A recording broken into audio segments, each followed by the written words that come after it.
जैसे कि आप देख रहे हैं राष्ट्रीय जय यीशु मानव सेवा, साथ ही साथ आप सभी का धन्यवाद और आप सभी का मैं शुक्रगुजारी हूं। आप सभी लोग हमें सपोर्ट करते चले जा रहे हैं फेसबुक के ऊपर, यूट्यूब के ऊपर, ज्यादा से ज्यादा वीडियो को आगे पहुंचाने में आप हमारी मदद करते चले जा रहे हैं। अब मैं आपको एक बहन का गवाही सुनाऊंगा। उस बहन ने प्रभु यीशु मसीह को क्यों स्वीकार किया, हिंदू धर्म के भगवानों को क्यों उसने नकार दिया, क्यों उसने छोड़ दिया, यीशु के बारे में अधिक से अधिक उसने क्यों जाना, और यीशु को जानने के बाद, यीशु पर विश्वास करने के बाद उसे मिला क्या, और वो क्या हिम्मत के साथ आगे बोल रही है वो बहन, आपको वो वीडियो में सुनाऊंगा। और साथ ही साथ आप सभी को खुशखबरी देना चाहता हूं कि और वीडियो लेकर आऊंगा। वो जो वीडियो है हिंदी पिक्चर के कुछ लोग हैं, वो प्रभु यीशु मसीह को क्यों स्वीकारा, लोग क्यों विरोध करते हैं, वो भी बाद में दूसरे वीडियो में बताऊंगा। आइए उस वीडियो को हम सुनेंगे जिस बहन ने हिंदू धर्म को छोड़कर, हिंदू धर्म के भगवानों को छोड़कर, उनकी कमियां बताकर यीशु मसीह की क्या ज्यादापना है, यीशु मसीह क्या है वो बताया उसने। उस वीडियो को आपको मैं बताऊंगा सामने, तो ओके देख लीजिएगा आगे। हिंदी समझते हैं? Praise God, hallelujah. मैं परमेश्वर का धन्यवाद देती हूँ। आप में से मैं नहीं जानती कितने लोग हैं जो हिंदू परिवार से आए हैं विश्वास में। मैं एक हिंदू परिवार से विश्वास में आई हूँ। मैं भारत में, इंडिया में जब रहती हूँ तो मेरे माँ बाप, मेरे जो क्या बोलते हैं नाना नानी, सब लोग हिंदू परिवार में से थे। बचपन से लेकर मैं रामायण महाभारत ये तो सब आपने सुना होगा, हाँ, तो वो सब कुछ बचपन से लेकर उनसे सीखती हुई, पढ़ती हुई मैं आगे बढ़ती हुई आई। हर रोज़ मंदिर जाना, ये सारी चीज़ें मेरे जीवन में थी। लेकिन पता है क्या हुआ, एक चीज़ थी मेरे अंदर, एक खोज थी, सच्चाई क्या है।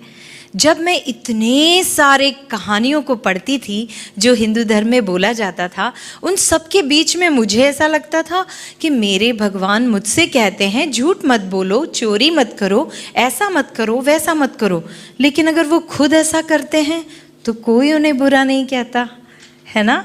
कृष्ण चोरी करता था लेकिन कोई बात नहीं, है ना, वो उसकी लीला होती थी, लेकिन मैं करूँ तो मुझे पिटाई मिलती थी, है ना। तो ये सारे सवाल मेरे अंदर हुआ करते थे।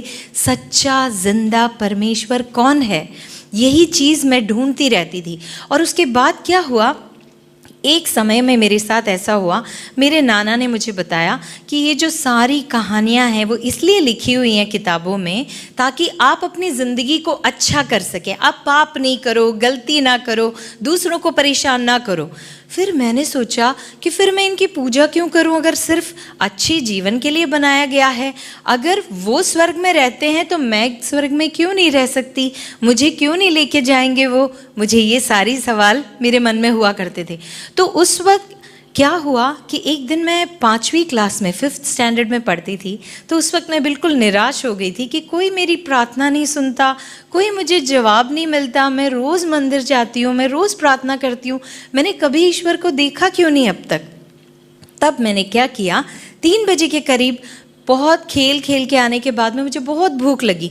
मैंने बैठकर ऊपर की तरफ देखा और पहली बार ईश्वर का नाम नहीं लिया, लेकिन मैंने कहा अगर कोई जिंदा परमेश्वर है, अगर कोई सच्चा परमेश्वर है तो मुझे कुछ खाने के लिए दे दे।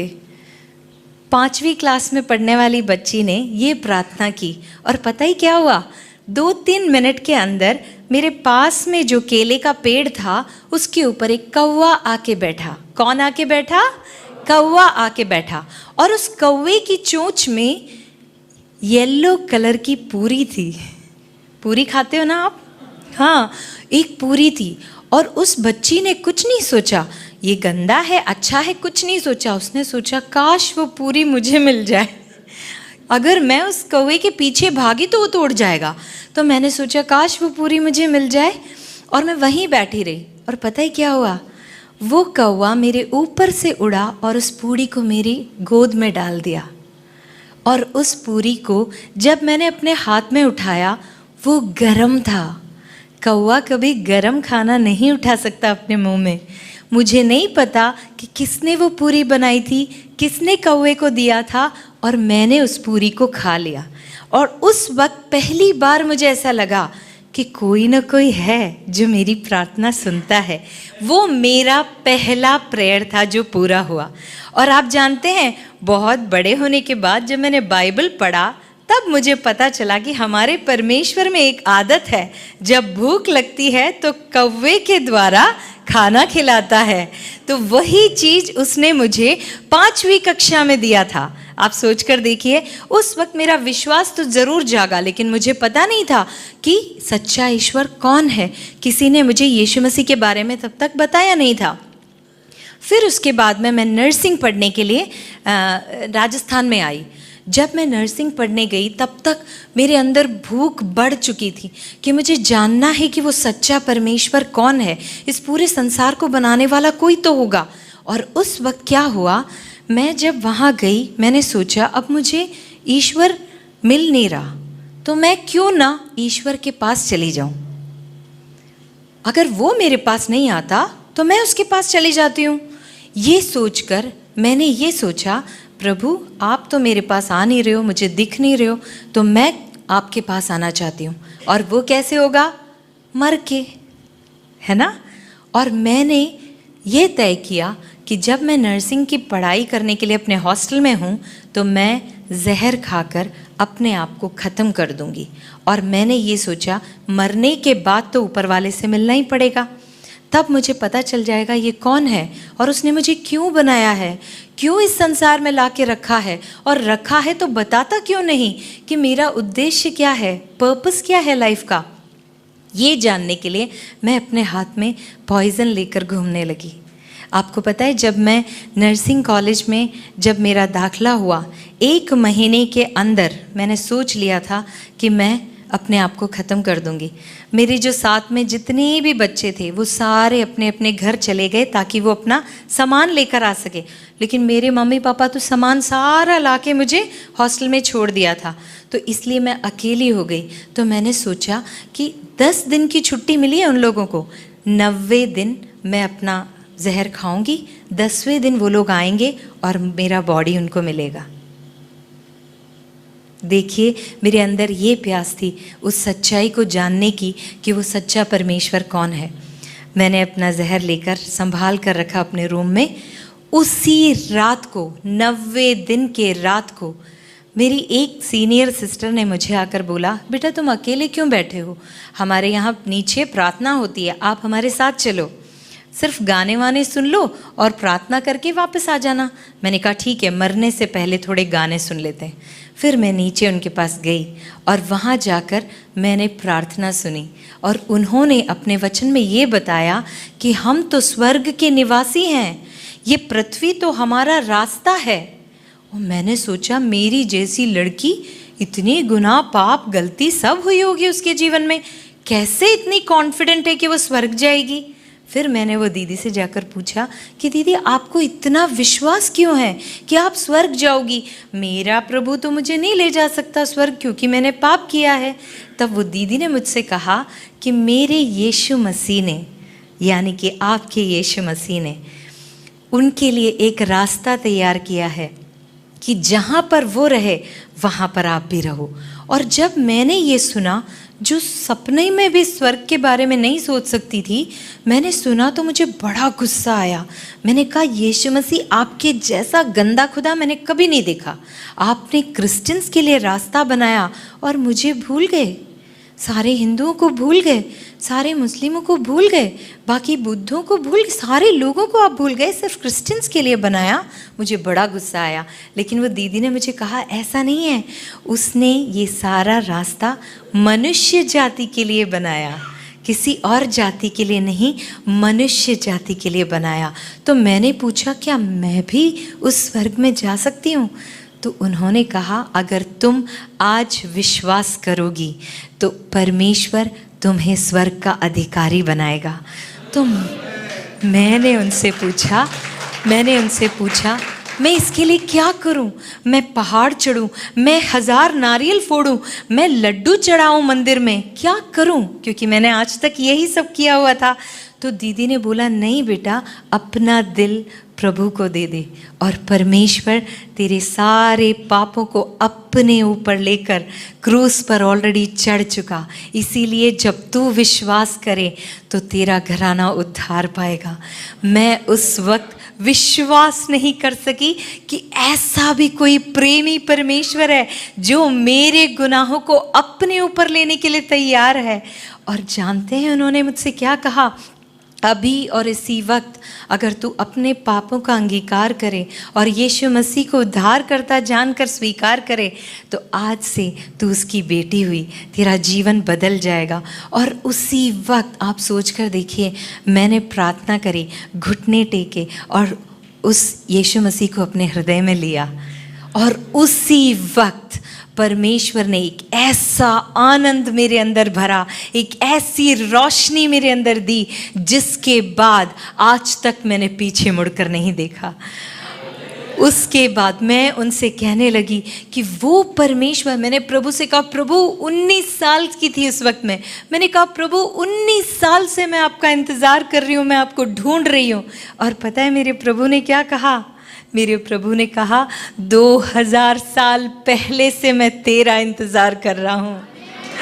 आज मेरा परमेश्वर आपसे यही कहना चाहता है, आपके पैदा होने से पहले, आपके पाप करने से पहले, आपके इस माँ के गर्भ में आने से पहले मेरा प्रभु आपके लिए मर चुका है, आपके गुनाहों के लिए मर चुका है। और वह स्वर्ग में जाकर आपके लिए रास्ता बनाता है, आपके लिए जगह बनाता है, आपके लिए घर बनाता है। यही परमेश्वर ने आपके लिए किया। आज मैं खुशनसीब मानती हूँ अपने आप को कि अंधकार से प्रभु मुझे ज्योति में लेकर आया और आप सबके बीच में खड़े होने का सौभाग्य दिया। मैं सच में आपको एक ही बात कहना चाहती हूँ, अगर उस रात को प्रभु मुझे नहीं मिला होता, उस बहन ने मुझसे नहीं कहा होता, तो आज मैं एक पेपर के न्यूज़ बनकर रह जाती कि एक अनुपमा नाम की लड़की नर्सिंग पढ़ने आई थी और खुदकुशी कर ली और उसकी लाश उसके रूम में मिली और मैं वहीं ख़त्म हो जाती। लेकिन एक लड़की ने अपना मुंह खोला, उस धन को जो उसके अंदर छुपा हुआ था उसने मेरे साथ बांटा। इस कारण आज अनुपमा जिंदा खड़ी है आपके सामने। मैं इसीलिए आपको कहना चाहती हूँ, आपके बीच में भी ऐसी कई सारी अनुपमा होंगी। प्लीज़ अपना मुंह खोली है। यीशु मसीह आपके दिल में छुपा कर रखने वाली चीज़ नहीं है। आप बांटिए, आप दूसरों के लिए जीवन दाता बन जाएंगे। आप बांटिए, आप ऐसी कई सारी गवाहियों को खड़ा कर देंगे। ऐसे इस तरह से परमेश्वर ने मुझे बचाया और उसके बाद प्रभु ने सिर्फ मुझे नहीं, मेरे माँ बाप को, मेरे छोटे भाई को, मेरे परिवार को पूरा बचा लिया और आज सब विश्वास में हैं, सब प्रभु की महिमा करते हैं। ये मेरी छोटी सी गवाही है। मुझे कभी प्रभु ने फिर मौका दिया तो मैं आपको डिटेल में ज़रूर बताऊंगी कि क्या क्या मेरी ज़िंदगी में हुआ और किस किस तरह से परमेश्वर ने हमें बचाया। प्रभु आप सबको आशीष दे। आमीन। तो ध्यान से आपने देखा होगा इस वीडियो को और परमेश्वर आप सभी को सलामत रखे। हिंदू, मुस्लिम, सिख, ईसाई जितने भी मेरे वीडियो को देखते हैं, लाइक करते, शेयर करते, आप सभी का अभिनंदन करता हूं, स्वागत करता हूं। साथ ही साथ ईश्वर को पहचानने की जरूरत है। आंखें बंद करके आप जहां कहीं भी अपने घुटनों को ना टेकें और आगे की ओर आप बढ़ते चले जाइएगा।